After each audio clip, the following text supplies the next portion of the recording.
একটা unique item আজকে বানাবো, সেটা হলো লাউয়ের খোসা ভর্তা। প্রথমে কড়াইটা গরম করে তাতে তেল দিয়ে দেখুন 1/2 চামচ মতন আমি কালো জিরে আর কয়েকটা রসুনের কোয়া ছাড়িয়ে আমি দিয়ে দিলাম। এটাকে একটু নাড়িয়ে চাড়িয়ে আমি একটা পেঁয়াজ কুচি করে নিয়েছি, সেই পেঁয়াজটাকে আমি এর মধ্যে দিয়ে দেবো। পেঁয়াজটাকে দিয়ে নাড়িয়ে চাড়িয়ে একটু ফ্রাই করে নেব, এর কাঁচা গন্ধটা দূর করার জন্য।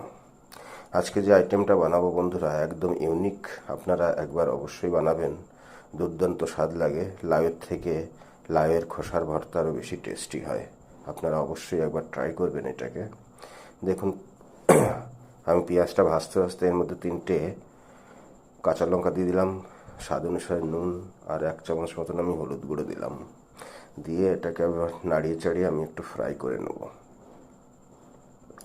বন্ধুরা এটা বানাতে একদম কম সময় লাগে, আপনারা অবশ্যই একবার ট্রাই করবেন। লাউয়ের খোসাকেও ফেলবেন না, এইভাবে একবার বানিয়ে খান, দুর্দান্ত মজা পাবেন।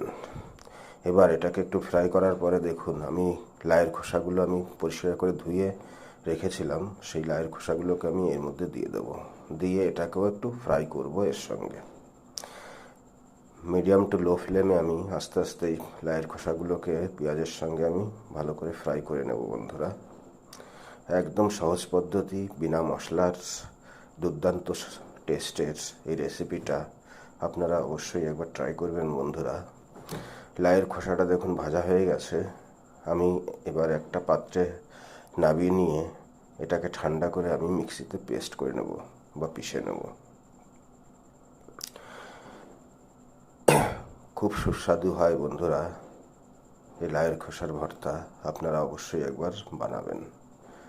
দেখুন লাউয়ের খোসাটা আমি নিয়ে এটাকে ঠান্ডা করে আমি পেস্ট করে নেব মিক্সচারে।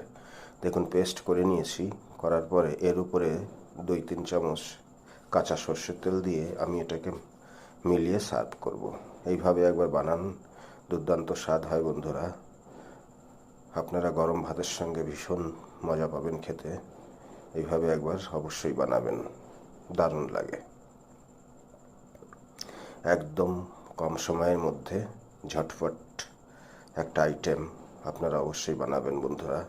ভালো থাকবেন, সুস্থ থাকবেন, নতুন নতুন ডিশ বানিয়ে খাবেন। ধন্যবাদ বন্ধুরা।